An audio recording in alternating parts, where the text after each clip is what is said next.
오늘 함께 나눌 내용이 바로 유월절의 마지막 성찬에 대한 모습인데요. 여러분들과 함께 유월절에 대한 의미를 이 밤에 다시 한번 되새기면서 기도의 제목을 좀 삼으려고 합니다. 먼저 우리 옆에 분들 한번 보세요. 누가 오셨나 한번 보세요. 뭐 그분이시겠지만 만나서 반갑습니다. 한번 인사하시죠. 네. 오늘도 이 밤에 저와 여러분이 성찬으로 예수 그리스도의 그 떡과 포도주를 마심으로 그 몸과 피를 마심으로 예수 그리스도 안에서 하나가 된 줄로 믿습니다. 우리 옆에 분들과 다시 한번 인사하실 때 우리는 하나입니다. 한번 인사하시죠. 우리는 하나입니다. 네, 그렇습니다. 우리는 뭐 성별, 나이는 다르고 또 각각 살아온 인생은 다를지 모르지만 공통부모를 찾으라면 단 하나, 예수 그리스도 안에 있다라는 것 하나일 것입니다. 여러분들이 예수 안에서 늘 승리의 삶을 살아가는 저와 여러분 되시길 간절히 소망합니다. 유월절에 대한 의미를 여러분들과 함께 나누려고 합니다. 왜냐하면 이 유월절은 우리 기독교에서는 중요합니까? 안 중요합니까? 네? 왜요? 그건 네가 가르쳐줘야지. 네, 제가 가르쳐 드리려고요. 이거는 유월절에 대한 의미를 우리가 이제 구약 성경에는 절기로 지키라고 분명히 이야기하고 있지만 우리는 유월절을 안 지키는 게 아니라 이미 그 의미가 예수 그리스도의 죽음을 통해서 이루어졌기 때문에 예수 그리스도의 죽음으로 우리가 그것을 믿음으로 고백하기 때문에 예수 그리스도 그분이 이미 유월절 어린 양으로 죽으셨기 때문에 우리는 그 사실을 믿고 예수님을 따르는 것뿐입니다. 이걸 가지고 특정 집단에서는 왜 기독교는 유월절을 지키지 않냐라고 트집을 잡지만 여러분들이 이 유월절에 대한 의미 결론적으로 말씀드리면 우리가 성경을 통해서 성경이 하나님의 말씀이고 이 말씀이 복음이라는 것을 우리가 믿고 있지만 결국 이 말씀이 궁극적으로 연약법으로 규율법으로 딱 모아지는 딱 하나가 있다면 그것은 단 하나 예수님밖에 없거든요. 그렇다면 예수님이 가장 중요하고 그 가장 중요한 예수님이 하신 말씀과 워딩 또 그분의 복음이 가장 중요한 건데 우리는 자꾸 여기에 시선을 뺏겨요. 뭐냐면 가장 중요한 예수님은 이걸 무너뜨리기 위해서 자꾸 곁가지들을 막 붙들어요. 이것도 안 지키고 저것도 안 지키고 여러분 안 지키는 게 중요한 게 아니라 예수 그리스도를 붙드는 게 더 중요한 거 아니에요? 조금 더 리얼하게 말씀드려요. 우리가 40일 동안 이렇게 지내왔잖아요. 특별 새벽 기도를 이렇게 했고 저는 여러분들한테 성경을 자꾸 읽으라고 강조를 하고 뭔가 지식적인 알에 대해서 강조를 합니다만 여러분들이 이해하고 여러분들이 알고 있는 한도 내에서 가장 중요한 포인트를 딱 하나만 잡자면 예수 그리스도거든요. 솔직히 말씀드리면 저희 할머니 같은 경우는 글을 못 읽던 분이세요. 성경책을 왜 갖고 다니시는지 모르겠는데 아무튼 하도 손으로 닦아가지고 반들반들하세요. 근데 깨끗해요. 왜요? 뭘 읽을지 모르니까 한글을 모르시니까. 근데 그 무거운 성경책을 왜 들고 다니시는지는 왜 들고 다니겠어요? 하나님의 말씀이라고 믿음으로 고백하니까 들고 다니시겠죠. 그러면 그분은 예수님에 대해서는 지식도 없고 이것도 모르니까 천국 안 가신 건가요? 예수 못 믿는 건가요? 아니죠. 가장 중요한 것이 예수 그리스도라는 그 믿음의 고백만큼은 변하지 말아야 됩니다. 물론 그런데 자꾸만 우리가 이 부분에 대해서 흔들리는데 바로 그게 유월절이에요. 이 부분을 자꾸 트집 잡는 그 세력들이 있는데 오늘 여러분들이 유월절에 대한 의미를 예수 그리스도 왜 우리가 유월절을 예수 그리스도의 그 죽음의 의미로 우리는 이해하고 있는가 그 내용을 여러분들과 함께 다루려고 합니다. 첫 번째 그림이 그 유대인들의 유대력 달력입니다. 다시 한번 보여주시겠어요? 여기 보면 유월절과 무교절이라고 돼 있죠. 유월절은 파사흐라는 단어인데 이게 영어로 넘어오면 패스오버가 돼요. 패스오버라는 게 무슨 뜻이냐면 넘어간다는 뜻이에요. 뭐를 넘어가요? 죽음을 넘어갔다니까. 유월이라는 단어도 한문으로 넘어갈 유, 넘어갈 월이에요. 그래서 죽음이 넘어갔다라는 의미가 유월절입니다. 무교절은 뭐냐면 유교병을 먹지 않고 무교병을 먹는다고 해서 무교절이에요. 그래서 이 무교절이 일주일인데 그 일주일의 시작이 목요일입니다. 우리로 말하면 목요일이에요. 그 목요일 1월 14일, 아비벌 1월 14일인데 그게 유월절이고, 유월절부터 그 다음 날 안식일이겠죠. 그 안식일부터 일주일간이 무교절입니다. 그리고 그 무교절 안에 안식 후 이튿날이 초실절이 됩니다. 그러니까 우리나라 말로 우리식으로 말하면 주일 다음 월요일이 초실절이 됩니다. 그러니까 여기에 유대인들이 7가지 절기를 지키는데 그 중에 3개가 있어요. 유월절, 무교절, 초실절. 이 3가지 절기가 이 안에 일주일간 다 펼쳐지는데, 유월절은 목요일 저녁 6시부터 금요일 저녁 6시까지가 유월절이 되고, 그 다음은 안식일이기 때문에 금요일 저녁 6시부터 토요일 저녁 6시까지는 안식일이기 때문에 안식일 전날 바로 유월절이 되는 걸 볼 수 있습니다. 그거를 그림으로 보여드리는 그런 그림이고, 그러니까 예수님께서 마가의 다락방에서 최후의 만찬을 무슨 요일 저녁 식사를 하신 거예요? 목요일 저녁 식사를 하셨기 때문에 정확하게 유월절이 시작된 겁니다. 그리고 그 밤에 겟세마네 동산에 가셔서 기도하시다가 붙잡히시고, 그러니까 목요일에서 금요일로 넘어가는, 그게 다 이 유월절 안에서 벌어지는 거죠. 그날 잡히시고 심판받으시고 8시에 빌라도로부터 십자가형을 언도받고 십자가를 짊어지고 골고다 언덕으로 올라가셔서 9시에 매달리신 후에 장장 9시부터 정오부터 어두워졌다고 그랬죠. 3시간 오후 3시에 숨을 거두십니다. 이것이 예수 그리스도의 죽음이죠. 그리고 안식 다음 날은 삐일이니까 그날 빨리 달아내려서 예수님이 이제 숨쉬신 이후에 아리마대 사람이 시신을 요구해서 어떻게 해요? 안식일 날은 무덤에다 안치를 못하니까 빨리 안식일이 되기 전에, 오후 6시가 되기 전에 자기의 무덤에다가 예수님을 안치한 이후에 안식일이 되는 걸 볼 수가 있겠습니다. 이런 과정을 통해서 이 유월절을 넘어가는데, 자, 오늘 교재를 한번 보시죠. 시간적인 배경 조금 제가 빠르게 지나가도록 하겠습니다. 중요한 의미는 별로 없기 때문에 그렇습니다. 최후의 만찬은 유월절에 일어났습니다. 1월 14일, 아비벌 1월 14일이라는, 우리나라 말로 1월 14일이 아니에요. 3월에서 4월경입니다. 우리나라 달력으로는. 유대인들의 달력 아비벌 1월 14일. 최후의 만찬은 유월절에 일어났습니다. 목요일 저녁 이후에 일어난 거죠. 유월절과 무교절의 절기가 혼동스러운데 7일간의 무교절 절기 중에 첫날의 24시간이 유월절입니다. 즉 7일간의 무교절은 유월절로부터 시작됩니다. 아비월 1월 14일에 무교절이 시작되는데 아비월 14일 저녁부터 15일 저녁까지가 유월절입니다. 그러니까 목요일부터 금요일 오후 6시까지가 유월절이라는 얘기겠죠.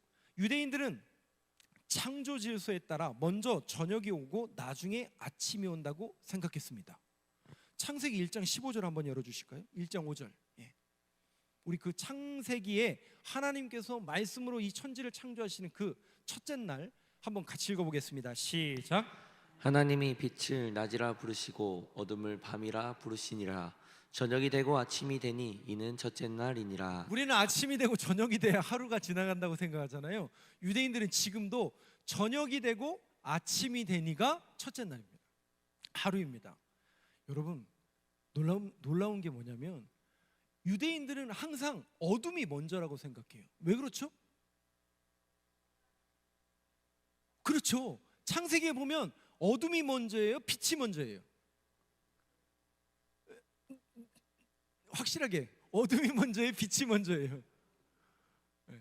분명히 주님께서 뭐라고 말씀하시냐면 빛이 있으라라고 말씀하시니까 말씀대로 빛이 임하는 거예요. 그러면 그 전에는요, 어둠이었던 거죠. 그러니까 어둠에 빛이 있으라 말씀하시니까 빛이 생겼더라. 여러분, 아무리 우리의 삶이 어둡고 캄캄하고, 이 자리에 여러분들 이렇게 앉아 계시지만 저도 지금 기도 제목이 한 2가지가 있는데 저도 좀 답답해요. 오늘도 이 예배 전에 하도 답답해가지고, 제가 답답한 걸 언제 알 수 있냐면, 저도 기도가 안 되면 여기서 기도하는 게 아니라 저 주차장을 혼자 뺑뺑 돌아요. 혼자 그냥 좀 뭐 땅밟기 기도를 하는 게 아니라 그냥 주차장을 한 바퀴 삥 돌든지 저희 교회 이 근처를 한 바퀴 빙빙 돌면서 제 마음속으로 좀 다짐하고 기도하는 게 있어요. 해결이 안 되는 한 두 가지가 있어서 지금 그런데, 아무리 여기 여러분들도 앉아 계시겠지만 그런 답답함과 뭔가 어둠의 속에 있는 분들도 혹시 있을지 모르겠네요. 그런데 여러분, 기독교는 왜 소망의 종교냐면 창조의 원리가 그렇습니다. 어둠 후에 빛이 있으라 주님이 말씀하시면 빛이 임하는 거예요, 안 임하는 거예요? 우리의 삶 속에 하나님의 빛이 임하라 주님이 말씀하시면 반드시 우리의 모든 어둠은 물러가게 될 줄로 믿습니다. 여러분들이 늘 주님 앞에 말씀에 붙들리고, 하나님 오늘도 말씀하여 주옵소서, 내 삶이 답답하고 해결되지 않는 문제 주님 앞에 내려놓사오니 주님 해결해 주시고, 이 어둠이 빨리 몰려가고 주님께서 말씀하셔서 빛이 임하는 빛의 자녀의 삶을 살아갈 수 있도록 인도하여 주옵소서. 늘 그렇게 기도하는 저와 여러분 되시길 간절히 소망합니다. 이거는 창조의 원리이고 유대인들도 그렇게 기도하고, 이것은 구약에 있는 창세기에 있는 하나님의 말씀대로 기도하는 그런 모습입니다. 여러분들이 항상 하나님께서 말씀해 주시길 원하고 빛의 자녀로서 살아갈 수 있도록 늘 빛의 말씀이 여러분들의 삶에 임하게 되길 간절히 소망합니다. 자, 본문에 대한 배경인데요, 유대인이 남긴 미시나에는, 제가 조금 빨리 읽고 넘어갈게요. 이거는 이제 스케치하듯 넘어갈게요. 유월절에 대한 얘기예요. 1세기 유월절 행사 과정이 자세히 기록되어 있습니다. 지금도 유대인들은 미시나의 기록과 같은 방식으로 유월절 행사를 치르입니다. 예수님 당시 유월절을 지키기 위해 전 세계에서 유대인들이 찾아왔습니다. 바벨론에서는 수천 명이 카라반과 함께 왔습니다. 강도들이 자주 출몰했기에 헤롯 왕들은 군사들을 풀어 원방 순례객들이 안전하게 예루살렘에 올 수 있도록 보호했습니다. 도로 사정이 나빴기에 로마 제국이 서둘러서 세계적인 도로망을 구축했습니다. 물론 군사적인 목적이었으나 시민들은 로마가 깔아놓은 도로로 용이한 여행을 했습니다. 유월절에는 모두 4잔의 포도주를 마십니다. 자, 요거 읽고 그림 보여드릴게요. 첫 번째 잔은 거룩한 잔 또는 성화의 잔을 의미합니다. 두 번째 잔은 재앙의 잔이라고 부릅니다. 세 번째 잔은 축복의 잔 또는 구속의 잔이라 칭합니다. 구속의 잔은 이집트의 압제에서 해방된 하나님의 구속을 기억하게 합니다. 네 번째 잔은 찬송의 잔으로서 이 잔을 엘리야의 잔으로 남깁니다. 이 넷째 잔은 이스라엘을 괴롭혔던 네 국가 이집트, 아시리아, 바벨론, 블레셋을 상징한다고 보는 유대적인 해석도 있습니다. 네 개의 잔을 마시면서 하나님으로부터 위로를 받는 것입니다. 그림, 두 번째 그림 한번 보여주시겠어요? 유월절이 되면 유대인들은 시상은 5개의 잔을 준비를 한대요. 잔을 준비해서 4개. 그래서 거룩, 구원, 구속, 회복, 그리고 마지막은 엘리야를 통해서 오실 메시아를 기다리기 때문에 따르지 않고 잠만 논다고 합니다. 다시 말씀드리면 거룩과 구원과 구속과 회복을 하나님께서 해주시길 원하는 마음으로 유월절 저 잔을 마시는데, 저 잔에 대한 의미를 이따 제가 예수 그리스도의 의미와 접목해서 해석해 드리고, 또 한 가지, 술을 먹는 건 아니고 저 사람들은 이제 음료로 마시는 거죠, 포도주를. 포도주만 마시는 게 아니라 음식도 같이 먹거든요. 이런 음식을 먹습니다. 예.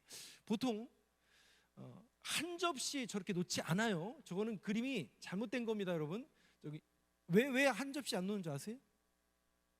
유대인들은 고기와 채소를 분리합니다. 예. 분리해서 항상 놓습니다. 분리해서 항상 놓고, 코셔 음식이라고 들어보셨을 거예요. 그러니까 예를 들면 이런 거예요. 제가 이제 칼로 이 돼지를 잡으면 안 되니까 그 사람들은 소를 한 마리 잡았어요. 그러면 그 잡은 소의 고기를 그 잡은 칼로만 계속 해야 됩니다. 그러니까 그 잡은 칼로만, 그 고기는. 그러면 그 칼 가지고 씻어서 야채를 안 돼요. 예, 안 돼요. 이게 이제 구별하는 코셔라고 합니다. 이 사람들 그렇게 엄격하게 도축하는 칼, 접시, 쟁반, 이 모든 것을 다 구별해 가지고 코셔 음식으로 이렇게 합니다. 그래서 굉장히 까다롭고 굉장히 코셔 음식이 비쌉니다. 요즘에 가면 이마트에도 코셔라고 한글로 쓰여 있는 음식이 있어요. 근데 굉장히 비싸요. 예, 우리나라도 팔더라고요. 무슬림들은 또 나누어서 그 사람들은 또 따로 자신들의 음식을 먹기도 합니다. 그래서 이제 저렇게 한 접시에 고기, 달걀, 나물 이렇게 같이 놓진 않고 따로따로 이렇게 놓아서 먹는데, 그걸 이제 그림으로 보여드리기 위해서 하나의 이렇게 모양으로 했다는 것만 이해하셨으면 좋겠습니다. 여러분 보시는 왼쪽에 보면 뻥튀기처럼 보이는데요, 뻥튀기가 아니고 저게 무교병입니다. 저게 무교병이에요. 저거를 먹는다고 해서 일주일 동안 먹는다고 해서 무교절인데, 무교라는 거는 유교의 반대말이에요. 우리의 유교가 아니라 누룩이 있는 걸 유교라고 하고 누룩이 없는 걸 무교라고 합니다. 그러니까 누룩이 없는 빵이니까 맛이 있을까요, 없을까요? 무슨 맛이 나냐면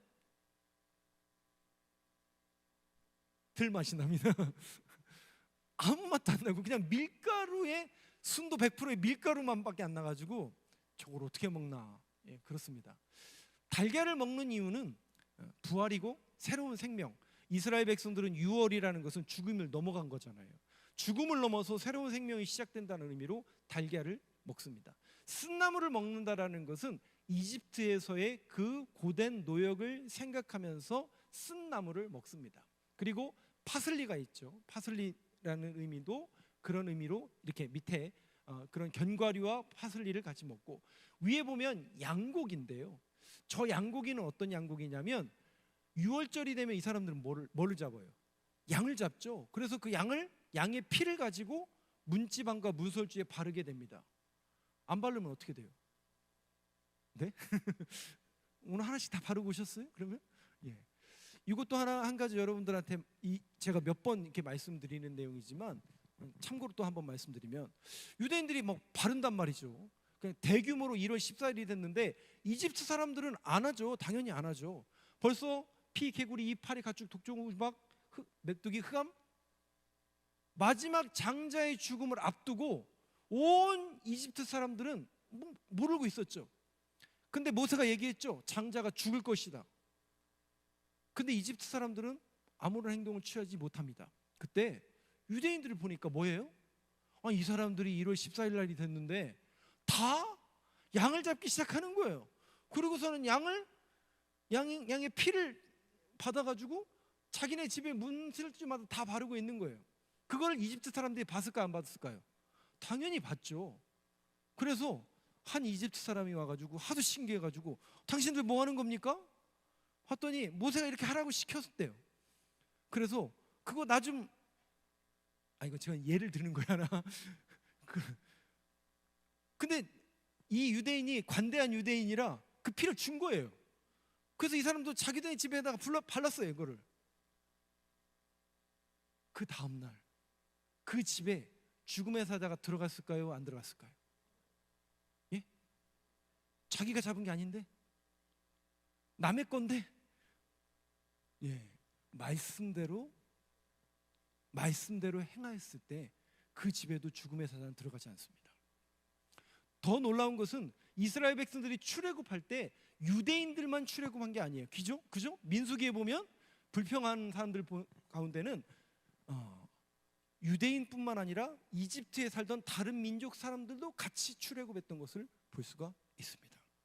이렇게 유월절 그 양을 잡고 난 그 고기는 자신들이 구워서 아까 그 고기로 먹는 겁니다. 예, 그렇게 파티로 먹는 겁니다. 그런 의미로서 그런 식사를 한다. 요 정도만 아시고 내용을 다시 한번 또 보도록 하고, 마지막으로 제가 유월절에 대해서 설명하고 오늘 말씀을 조금 마치려고 합니다. 그 세 번째 단락이죠.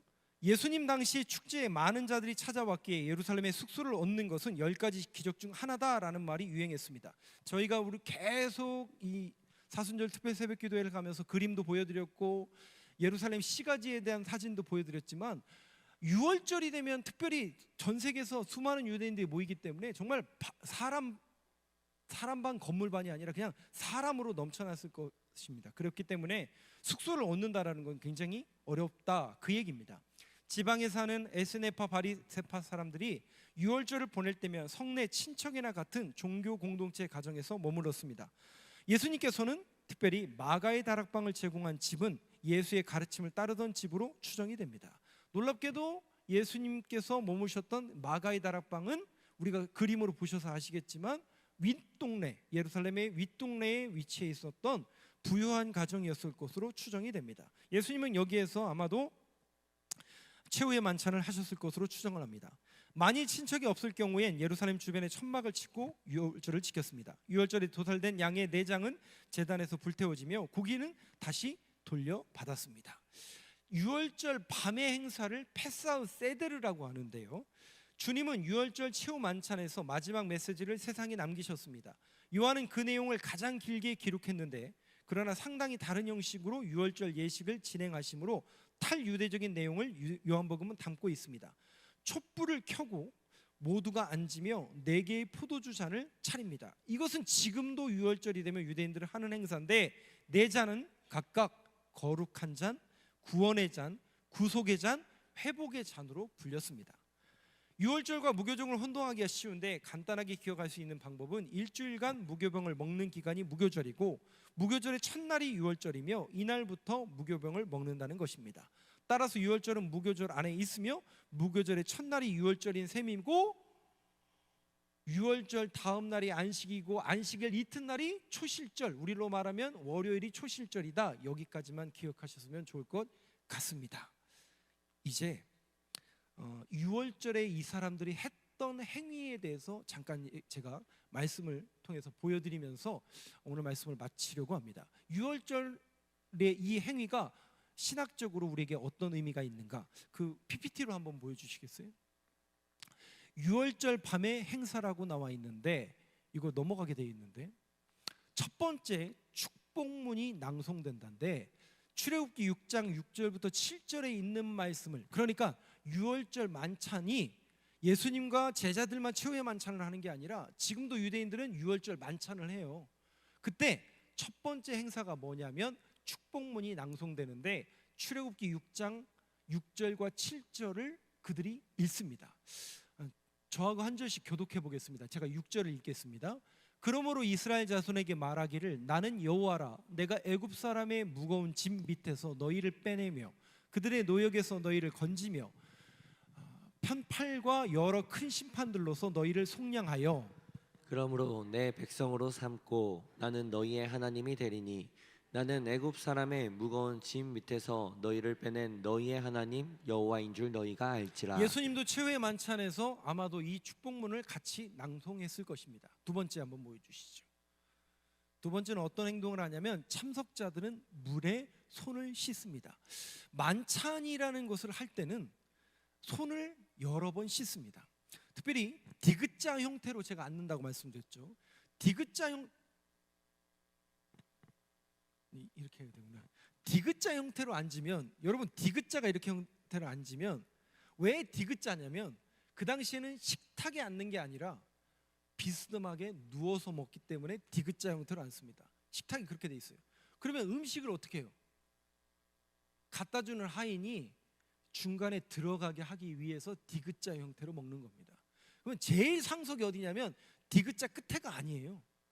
디귿자의 밑에가 제일 상석입니다. 그럼 예수님이 거기 앉으셨을 것이고 오른쪽 품에 안겨 있기 때문에 상석의 옆에 예수님이 앉으셨고 요한이 옆에 있었을 것이고 반대편에 요한한테 손짓해서 물어보라고 얘기했던 베드로가 앉았을 것이고 예수님께서 그릇에 손을 댈 때 나랑 같이 그가 나를 팔리라. 그러면 여러분 생각해보세요. 예수님은 오른손으로 그릇을 잡았으니까 왼쪽에 있는 사람이 오른쪽에 있는 사람이에요.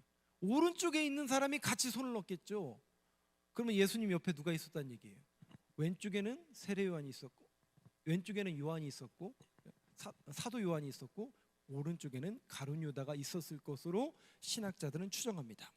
손을 계속해서 씻습니다. 이때 주님이 제자들의 발을 씻겨주십니다. 어떻게 발을 씻겨주셨느냐? 비스듬히 누워있기 때문에 그 발 세숫대를 들으시고 수건을 이렇게 걸으신 다음에 돌아가면서 발을 씻겨주신 것입니다. 넘겨주시죠. 세 번째인데요. 세 번째는 집전자가 맞자를 둘로 나눈다. 아까 맞자라는 걸 보여드렸는데 저게 무교병이에요. 아까 뻥튀기처럼 보였던 그게 맞자라는 건데 그게 무교병입니다. 이거를 둘로 쪼갭니다. 둘로 쪼갠다라는 것은 예수 그리스도의 몸이 이렇게 희생될 것을 암시하는 그림이 쪼개는 그림입니다. 네 번째 한번 보여주시죠. 집전자가 유월절 이야기를 말해줍니다. 사회자가 식탁에 둘러앉은 모든 이들에게 유월절에 대한 이야기를 합니다. 출애굽기에 우리가 어떻게 이스라엘 백성들이 어떻게 출애굽했는지에 대한 그 유월절에 대한 이야기를 말해줍니다. 다섯 번째 보여주시죠. 그리고 나서 두 번째 포도주를 마십니다. 두 번째 포도주는 구원의 의미가 있는 포도주를 마신다라고 했습니다. 근데 이 부분을 우리 성경에서는 누락이 되어 있습니다. 여섯 번째 보여주시죠. 그리고 다시 모든 이가 또 손을 씻게 됩니다. 일곱 번째 보여주시죠. 그리고 아까 나와 있었던 음식을 이제 먹는데 먼저 쓴나물을 먹습니다. 그 쓴나물이라는 것은 이스라엘 백성들이 출애굽하기 전에 그 노역의 때를 기억하면서 그들의 고통을 기억하면서 쓴나물을 먹는데 이때 예수님이 그릇에 손을 넣는 그가 나를 팔 것이다 라는 말씀을 일곱 번째 이 예식을 치를 때 하게 되십니다. 여덟 번째 한번 보여주시죠. 불에 구운 아까 그 양고기를 먹게 됩니다. 아홉 번째 보여주시죠. 그리고 식사 후에 축복을 선언하십니다. 넘겨주시죠. 열 번째 남은 아까 맞자 반절 자른 남은 맞자를 먹게 됩니다. 11번째 보여주시죠. 그리고 세 번째 포도주를 마시는데 이 세 번째 포도주는 구속의 의미가 있다고 말씀드렸습니다.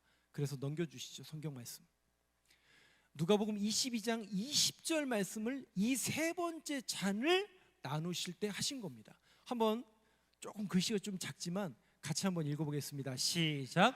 저녁 먹은 후에 잔도 그와 같이 하여 이르시되 이 잔은 내 피로 세우는 새 언약이니 곧 너희를 위하여 붓는 것이니라. 주님이 그 구속의 잔을 드시면서 이 잔이 너희를 위하여 세우는 내 피로 세우는 하나님의 언약이고 약속이니 너희를 위하여 붓는 것이니라. 세 번째 잔을 드시면서 주님께서 말씀하신 내용입니다. 12번째 한번 보여주시죠.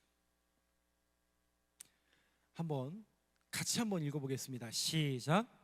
메시아가 앞서서 엘리야가 먼저 와야 한다는 것을 말한다. 이거 무슨 얘기냐면 엘리야가 먼저 와야 된다라고 메시아가 오기 전에 엘리야가 먼저 와야 한다는 것을 계속 이야기합니다. 유월절이 되면. 근데 여러분 우리는 그 엘리야를 누구로 얘기합니까? 세례 요한이죠. 그렇죠? 세례 요한이 예수님보다 먼저 와서 엘리야로서 예언자로서 주님께서 오실 길을 예비한 자로서 우리는 세례 요한이 왔고 메시아로서 예수님이 이 땅에 오셨다는 것을 분명히 고백하고 있죠. 넘겨주시죠. 시편 113편부터 118편까지의 한날의 찬송을 읽게 됩니다. 하나님 앞에 찬송의 시를 읽고 넘겨주시죠. 그래서 그 찬송을 읽는 그 구절이 이에 그들이 찬미하고 감람산으로 나아가니라. 마태복음 26장 30절에 보면 그들이 찬미하고 그 찬미가 바로 시편 113편부터 118편까지의 한날의 찬송을 읽는 것을 우리 성경에서는 찬미라고 번역을 하고 있습니다. 마지막으로 네 번째 포도주를 마시는데 이 네 번째 포도주의 의미는 넘겨주시죠. 마태복음 26장 29절의 의미를 우리가 알 수 있는데 이 내용 한번 같이 읽어보겠습니다. 시작. 그러나 너희에게 이르노니 내가 포도나무에서 난 것을 이제부터 내 아버지의 나라에서 새 것으로 너희와 함께 마시는 날까지 마시지 아니하리라 하시니라. 네 번째 잔을 마시지 아니하셨어요. 왜냐? 이 잔은 회복의 잔이고 이 잔은 주님이 어린 양이 되신 그 주님이 죽으시고 부활하셔서 다시 오신다라고 했거든요. 그리고 하나님 나라에 우리를 향해서 거처를 예비하러 가시고 신랑 되신 예수님이 다시 이 땅에 오신다라고 그랬거든요. 그래서 궁극적으로 저와 여러분이 하나님 나라에 올라가서 마셔야 될 그 잔이 바로 이 잔이라는 것이죠. 그래서 주님은 그런 의미로서 이 네 번째 잔을 마시지 아니합니다. 사랑하는 성도 여러분, 우리가 사순절 특별 새벽 기도를 이렇게 흘러왔습니다. 어떤 분들한테는 목사님 그런 것까지 좀 잘 몰라도 될 것 같은데요, 뭐 그렇게 생각되시는 분도 있을 수도 있습니다. 성경을 또 그렇게까지 자세히 알아야 되나요? 뭐 그렇게 생각하시는 분도 있을지 모르겠습니다. 그러나 중요한 것은 예수님에 대해서 더욱더 알아가고자 하는 그 알매에 대한 열망과 갈망이 정말 우리 교회 위에 정말 부어졌으면 좋겠습니다. 여러분, 믿음이라는 것은 자라는 겁니다. 성장하게 되어 있습니다. 근데 이 믿음이 자라려면 예수 그리스도를 알아야 됩니다. 요한복음에 보면 영생이 뭐라고요? 여러분들이 요한복음 읽으셨잖아요. 영생이 뭐라고요? 놀랍게도 영생이란 영원히 사는 거 아닙니까, 목사님? 성경은 뭐라고 얘기하냐고 있냐면 하나님과 예수 그리스도를 아는 걸 영생이라고 있어요. 성경이 그렇게 기록하고 있어요. 우리가 알아가는 거예요. 누구를? 예수 그리스도를 알아가면 알아갈수록 우리 주님이 이런 분이셨구나. 그래서 그렇게 십자가를 지신 것이고, 그래서 우리가 유월절, 십자가, 죄사함 이 모든 공식이 여러분들 안에 선명하게 새겨져야 공식처럼 여러분들이 말씀을 이해하게 되고, 그 말씀이 그 말씀이고 구약의 이 말씀을 이루기 위해서 예수님께서 이렇게 하신 거구나라는 것이 여러분들이 맞아져 가면서 믿음이 더 자란다라는 것이죠. 그래서 여러분, 로마서의 말씀이 이해가 되지 않다가 로마서 읽다 보면 얼마나 재미없어요. 근데 여러분들이 구약을 알게 되고 예수 그리스도에 대한 말씀이 이해가 되기 시작하면 다 맞아져 들어가요. 볼까요? 8장 1절 3절까지만 제가 마지막으로 소개하겠습니다. 8장 1절 말씀 한번 보여주시죠. 1절과 2절을 저하고 한 번씩 교독해 보겠습니다. 그러므로 이제 그리스도 예수 안에 있는 자에게는 결코 정죄함이 없나니 이는 그리스도 예수 안에 있는 생명의 성령의 법이 죄와 사망의 법에서 너를 해방하였습니다. 여러분들에게 질문해 볼까요? 1절에 보면 그리스도 예수 안에 있는 자에게는 왜 정죄함이 없죠?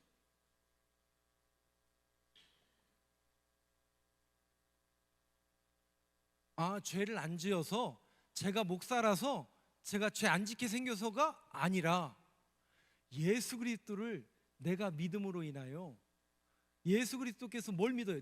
내가 뭘 믿는 거예요? 저 예수님 믿거든요. 여러분도 예수님 믿잖아요. 근데 뭘 믿는 거예요? 뭘 믿기 때문에 정죄함이 없는 거예요?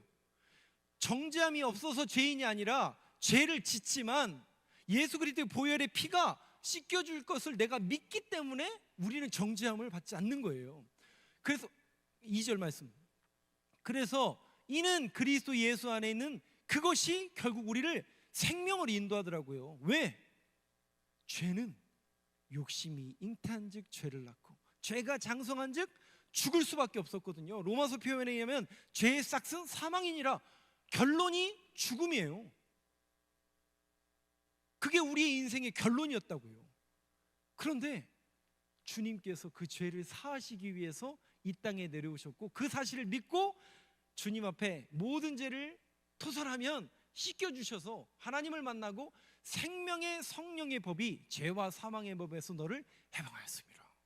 세상에 그 어떤 것도 그 죄의 문제가 사망인데 사망을 해결하지 못했는데 하나님께서 우리를 사랑하셔서 그 사망을 해결할 수 있는 방법을 가르쳐 주신 게 독생자 예수를 이 땅에 보내신 거예요.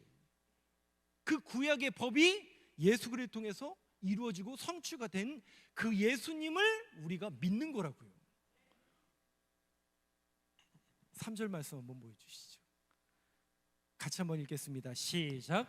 율법이 육신으로 말미암아 연약하여 할 수 없는 그것을 하나님은 하시나니 곧 죄로 말미암아 자기 아들을 죄 있는 육신의 모양으로 보내어 육신의 죄를 정하사. 말은 어렵게 써놨지만 너무나 심플한 이야기예요.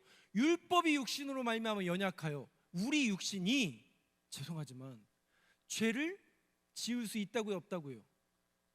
교회 다니고 율법을 지키고 하나님의 말씀을 들어도 죄송하지만 죄를 짓는다고요. 왜? 연약하니까. 그래서 율법을 다 못 지켜요. 그 얘기예요. 율법이 육신으로 말미암아 연약하여 할 수 없는 그것을 하나님은 하실 수 있다는 거죠.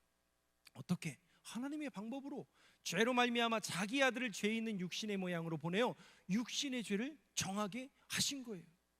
구약에 있는 방법대로 예수님을 이 땅에 보내서 십자가의 어린 양의 유월절의 그 어린 양의 죽음을 예수님께서 예표하시는 그림으로 죽으신 거라고, 대신. 그래서 유월절 어린 양이라고 우리 예수 그리스도를 고백하는 겁니다. 세상 사람들이 이것은 못 믿는 사람들 많죠. 우리가 신앙생활 오래 해도 이거에 대해서 잘 모르는 분들도 있죠. 아니, 그 어린 양이 무슨 의미가 있는데, 십자가가 무슨 능력이 있는데, 교회가 뭘 할 수 있는데. 여러분, 요한계시록을 마지막으로 볼까요?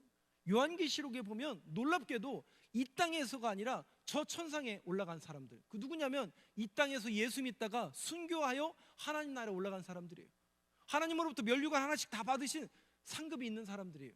받는데 그 상급을 받은 사람들이 딱 갔는데 놀랍게도 보좌가 있고 그 보좌에 누가 앉아 있냐면 로마 황제가 앉아 있는 게 아니라, 놀랍게도 세상 사람들은 미련한 거예요. 그 어린 양이 뭘 할 수 있느냐? 교회가 무슨 일을 할 수 있느냐? 십자가가 무슨 능력이 있느냐? 세상 사람들이 볼 때는 미련한 것처럼 보였던 그 어린 양이 거기 떡하니 앉아 계시는 거예요. 아, 이거구나. 왜 내가 예수를 믿어야 되고 예수 그리스도의 그 보혈의 능력을 왜 우리가 믿고 의지해야 되는지가 결론이 딱 나더라는 거예요. 그래서 요한계시록 7장 17절 말씀 한번 보여주시죠. 같이 읽겠습니다. 시작. 이는 보좌 가운데 계신 어린 양이 그들의 목자가 되사 생명수 샘으로 인도하시고 하나님께서 그들의 눈에서 모든 눈물을 씻어 주실 것임이라. 그 어린 양이 결국 우리의 목자가 되시고 우리의 모든 눈물을 씻어 주실 것임이니라. 그 예수님을 제대로 믿는 저와 여러분 되시길 간절히 소망합니다. 그래서 예수님만이 우리에게 소망이 되시고 그 예수님만을 붙들 수 있는 그런 인생, 또 신앙 고백, 그런 신앙의 길을 걸어가는 저와 여러분들의 신앙생활이 되길 간절히 소망합니다.